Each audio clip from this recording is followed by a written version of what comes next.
Pretty Deadly are the new unified NXT Tag Team Champions. Mandy Rose is the new unified NXT Women's Champion. And Bron Breakker is the new unified NXT Champion. R.I.P. NXT UK. You did not go out with a bang. You went out with a whimper. Hello and welcome to this somber edition of a post-show review of the Tea and Tights podcast, the Great British Wrestling podcast for Great British Wrestling, as featured on bodyslam.net and the Jonas Network. I'm, of course, the host of Great British Otaku, Mr. Andrew Moore, joined as always by Big Daddy Dan, Mr. Daniel Allen. How are we doing, Just Dan? I really enjoyed a couple of matches. There are a couple of matches that I felt were throwaway, and all in all, I'm a little bit tired, but I'm happy to chat away about the finale of NXT UK. Yes. This is more about being the finale of NXT UK than say the fact that we're here to talk about NXT as a whole. Although I will be on the next NXT 2.0 post show with bodyslam.net, so I can bitch and moan about Axiom and and many others that they have destroyed. Goddamn dyad! What the hell is that? Anyway, my overall thoughts are overarching is there were some good matches, there was some entertaining matches, there was some definitely phoned in audio cheers at times, and as I say, really, NXT UK didn't go out with a bang. It's gone out with a whimper. It's gone out with Tyler Bate handing over 2 championship belts over to Mr. Bron Breakker and giving him a little hug. No, it wasn't even a Hogan. This was, oh, NXT, you're better than NXT UK. Here, have the belts. He looked up, he nodded his head. You can tell as British folks, we're not particularly overall enthralled by everything that went down, especially with the results. As I say, in-ring action was good. The matches were good. It was all fair. I wouldn't say it was an amazing pay-per-view. The standout match didn't even have anyone from the UK in it. Yeah, it certainly felt like a whimper compared to last night's Clash of the Castle, which was absolutely booming. But basically, WWE have just said that America are better than Europe. And they even had them dressed for the occasion. But the first match of the night was Ricochet versus Carmelo Hayes. And that was phenomenal. They are insanely athletic. That's 100% sure. But I felt like there was just something missing from the match. And I don't know what it was. It was missing an X factor, if you know what I mean. It just felt like it was a bit too thrown together. There was no real heat. I think that's probably what it was that was missing. It was a thrown together match, but my God, it landed. If you're going to get a thrown together match, you might as well do one that's going to be insanely good. And it was just that. Ricochet, we've known how good Ricochet is for, that time since he wrestled Will Ospreay in New Japan that spawned 1,000 gifts and Vader to unretire so he could squash Will Ospreay. But, I feel like there's a reason why Will Ospreay has gone on to become a world champion and Ricochet hasn't. And that's what is that reason? Stage presence. Yeah, I'll give you that one. The shift to go, I'm going to make myself bigger. I'm going to make myself more competitive. I'm going to change. I'm not going to just be an athletic flippy guy. I'm going to be able to do all things. And I think that's what Ricochet's been left behind. Ricochet's also only ever really a babyface. Yeah, it'd be interesting to see Ricochet as a heel, because, you know, he does have that Rey Mysterio thing about him. That He he could do seems to the be... I'm better than you heel. Right. Anyone out there, has Ricochet ever been a heel on the independents? He's got to have been a heel somewhere at some point, surely. He can't have got his entire career playing the baby face. But yeah, he just seems to lack an X factor for me. Carmelo, on the other hand, he has some stage presence. And he works well with his manager. He works very, very well with his manager, Trick Williams. Yeah.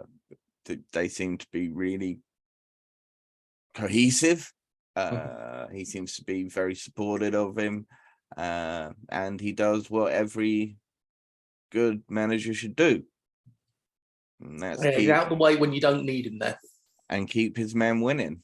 Yep. And he's been doing that. As I say, it was a great match, but also a nothing match. And it was a great way to open the show with something exciting, get the crowd hype. The double cross bodies off the middle rope was fantastic. That was really, really good. I don't think I've ever seen anyone actually attempt that before. So no, and I'm sure we're going to see it on the independent scene very soon. Yeah, I'm sure we're going to have very few. But yeah, as you say, I like Carmelo. I think Carmelo would be fantastic. They would also be a phenomenal tag team together. They could work together very well. There's no two ways about that. And that could maybe get something out of Ricochet that's not been there yet, and that's maybe making him a heel alongside someone like Carmelo as a heel tag team. In fact, book that, WWE. That sounds badass. Anyway, what was match number 2 on the night? Match number 2 on the night was Pretty Deadly with the Lash Legend. Gallus of Mark Coffey and Wolfgang with Joe Coffey. Briggs and Jensen with Fallon Healy. And the Creed brothers with Damon Kemp. This is after Roderick Strong was beaten up in the parking lot and taken away in an ambulance as a bloody mess. Yes, boy. Not over the Roderick Strong thing, but just, you know, yes, boy in particular, because this is the only match we won. Even though we didn't, because they've already been in NXT for nearly a year. Yeah, but at least one British team or competitors won on a night, and they did it brilliantly as well. I really, you know how much I've loved Pretty Deadly since day one they came into NXT UK. I told you that I've seen them on the independents, absolutely fell in love with them there. They are a phenomenal tag team, and so, of course, I'm super happy that, yes, they are once again NXT Tag Team Champions. We'll talk more about them in just a minute. I'd like to talk about Creed brothers for a minute. Yeah, how good a day. I've not really seen anything of the Creed brothers. I've not watched NXT 2.0 for a long time. And I was thoroughly impressed with the look, the strength, and Jensen Creed, the slimmer one of the two, his power was nothing short of Tyler Bate. Yeah, I was literally thinking the exact same thing. I was thinking Tyler Bate power. But yeah, I was super impressed with the Creed brothers, both Julius and Brutus. One of them thinks he's an ape, but well, I'll forgive that. That's Primate's gimmick. But yeah, I think he's definitely been watching his Primate tapes. But yeah, what a phenomenal tactic. I always love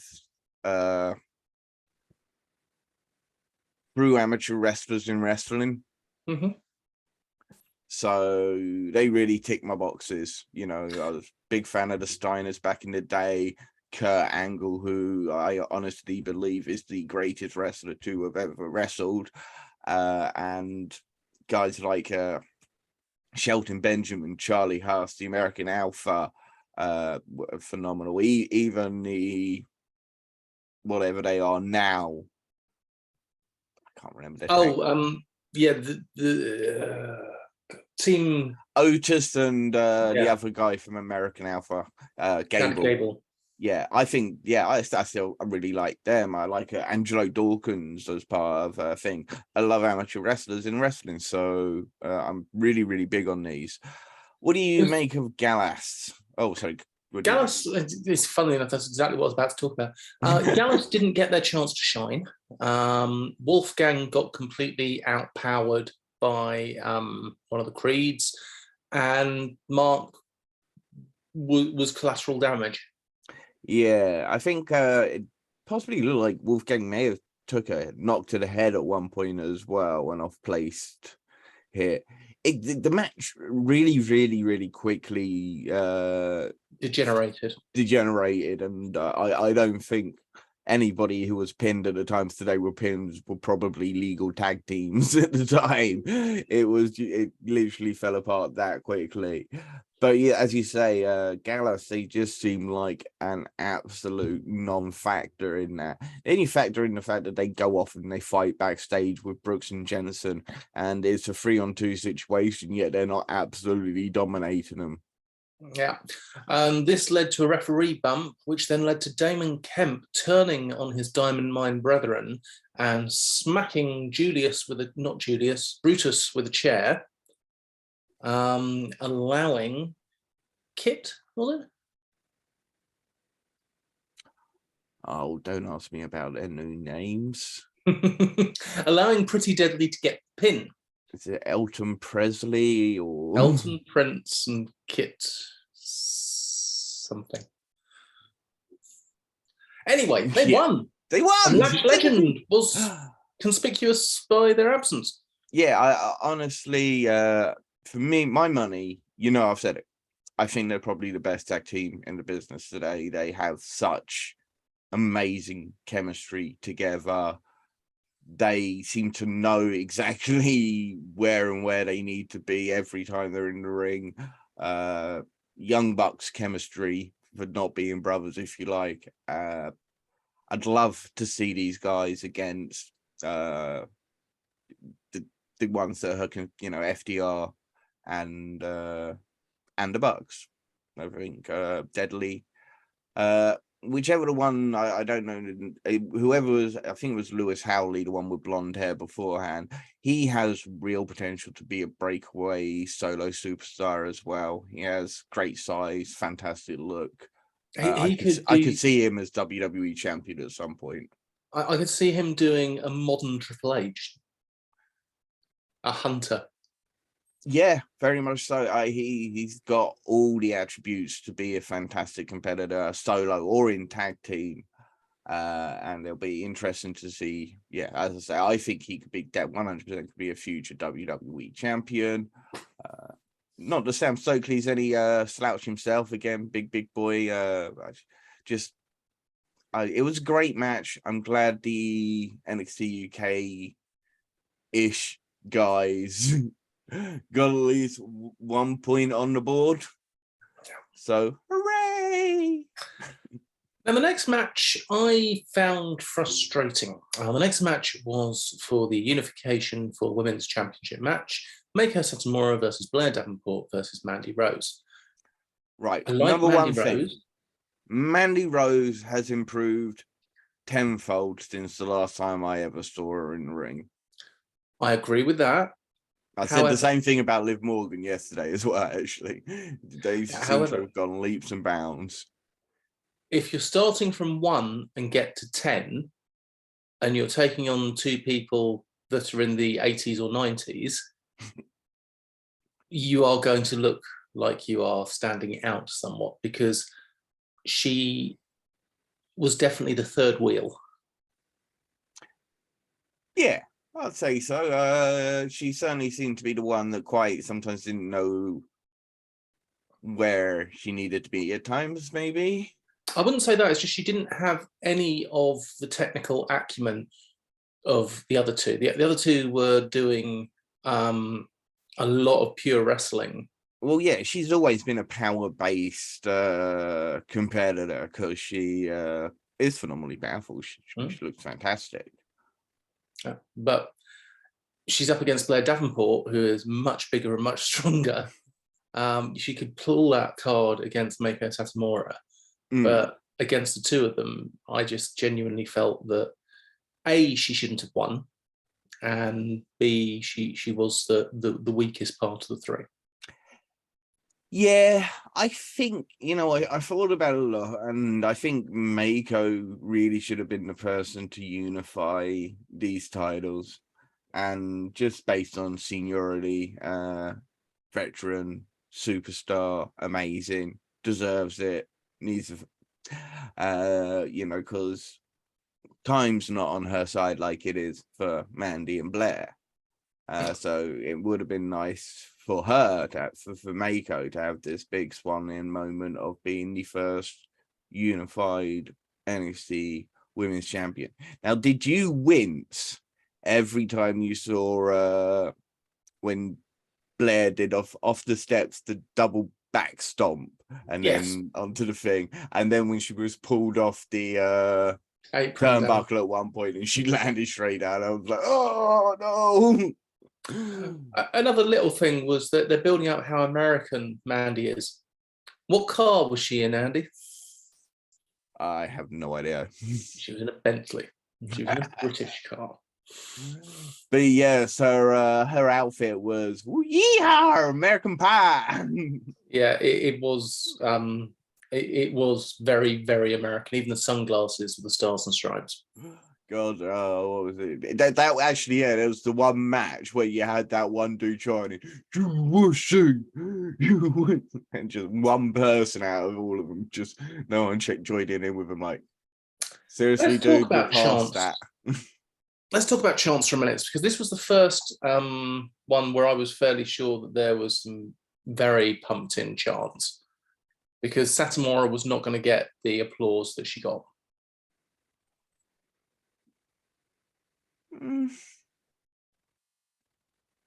I mean, I kind of disagree just because of the reaction Tyler got as well, and we'll obviously talk about the whole that was blatantly plugged in. I think the crowd was heavily on Tyler's side. No, the audio was heavily on Tyler's side. Why would they have the audio on Tyler's side to have it? They had the audio on Bron's side. You reckon? Yeah. Look back. Look at the end, the cheers. Look at the fact that people were chanting Tyler 2 belts, which is a chant that you've never heard before. So therefore it can't be pumped in. Yeah, but again, as I say, we're getting a little ahead of ourselves to talk about that. But yeah, and God, what was the person screaming? Oh God, yeah. Every 10 seconds, suddenly it was. I'm like, why? Stop it. Yes, don't scream. No need to scream. Rein it in. Someone's not trying to kill you. Oh, someone who looked like they were trying to kill somebody was Doudrop, as Doudrop and A.S.H took on Katana Chance and Kaden Carter for the women's NXT Tag Team Championships. Yeah, I can't really comment huge amounts on how, for me, the last time I saw both Kaden and Katana, it doesn't seem like they've gone on to progress, say, the way Liv Morgan and Mandy have. There's some incredible athleticism, but how good were Ash and Doudrop as a tag team? What do you expect? They were brilliant. They cut off the ring properly. They tagged quickly. They tagged at the right times. They worked together as a unit. And yes, as mentioned in commentary, they went to wrestling school together. They started on the same day together. They've known each other forever. But they were an absolutely outstanding tag team. Because they started training together, wrestling against each other. wrestling against each other, against different people all across the world, wrestling with each other against different people across the world. Yeah, they know each other back and forth, and that 100% show. Doudrop is just always will be one of the best big girls you'll ever see wrestling. Nikki Cross is amazing. Nikki Ash is Nice little bit of information about Nikki Ash. First woman ever to challenge for all active women's championships in WWE. and to hold none. Oh no, she held No, the tag team champion at one point. No, she's been a singles champion. Has she been a singles champion? Yeah. Nikki Ash hasn't been a singles champion. She has. What belt did she win? She won the Raw Women's Championship. How long did she hold it for? Not very long, and it was when she was in her blue and yellow superhero phase. Yeah, you can see how I don't watch WWE these days. But as you say, and then at least because they were dominant and they should have been, they absolutely destroyed Caden and Katana, which they should have done. And then they gave Caden and Katana an out. So I'm not going to bitch and moan about the result Toxic Attraction came out and distracted everybody. Nikki Ash fought against both Toxic Attraction, allowing Doudrop to be beaten by the champions. Yes. Now we need Alba Fire, Doudrop, and Nikki Ash to destroy Toxic Attraction. Oh yeah, ICW. Well, they did have an Alba Fire video focusing on her Scottish heritage, so let's hope that happens. What could they change ICW to mean as a triple team? What do you think the faction could be called? The initials ICW. Iconic Championship Women.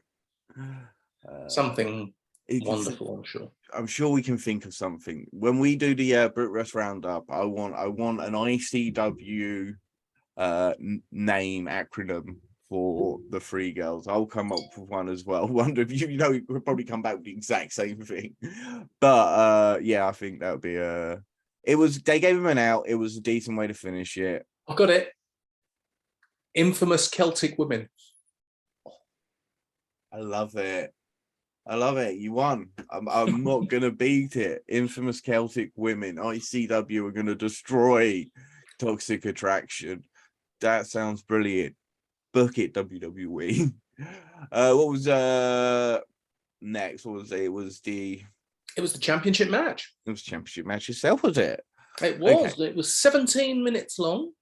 There were 17 pinfall attempts prior to the actual pinfall. Sorry, 12, not 17, 12 pinfall attempts prior to the actual pinfall. And it was a great match. Tyler Bate got a special entrance. Yep, he did. And I was like, the results recently, that entrance, Tyler Bate's winning for sure. Yeah, I hope so. And then basically it was power versus technique. And I'm not taking any technique away from Bron Breakker. Or any power away from the big strong boy. No. But I mean, they were saying Bron Breakker, he's 24, Tyler Bates 25. Yeah. These guys have got a long, long future ahead of them. And this match can only go on to highlight the quality of the pair of them. It was. I mean, yeah, you think about it, they could go another 20 years still. Yeah, they could have gone another 20 minutes today. Yeah, probably could have. I wish they had as well. Just didn't. Again, it was a good match. In fact, it was a great match, but it just felt like it was missing something. It felt to me like the old NXT. It felt like when NXT was good, when you had to watch the takeover shows. This for me felt like one of those takeover matches. It felt like it was a hard-hitting, fast-paced, good wrestling match, focusing on the wrestling. Now let's get back to this. You think because I think the crowd pump noise was definitely one. There definitely was crowd pump noise, and for me, it was certainly after Bron Breakker won, Well, Tyler Bate was giving them championships and just throughout the match.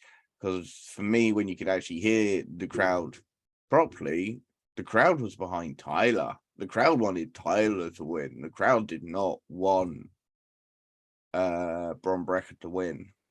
I'm going to have to go back and watch this carefully because I felt, as I was watching it, exactly the opposite. I felt that Sam was pumped in to support Tyler Bate. But you have mentioned the Tyler Two Belts chant, which I did hear. So maybe you are right. Maybe I am right. I mean, well, definitely not in WWE would you have rather had Tyler Two Belts, because when would you have had an opportunity to chant that for him?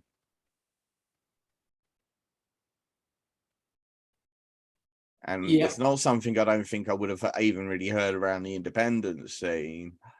I was hoping for a Walter versus Tyler Bate match. And I feel like I got 50% of that. And it may be because the match was about half the length of it. I like the fact they didn't try to turn it into a Walter versus Tyler Bate match. They didn't try and do the big slaps, the big sort of cross chops, because that's not how Breakker wrestles, and it's not how Bate wrestles. So I'm very glad they didn't do that. They stuck to the match.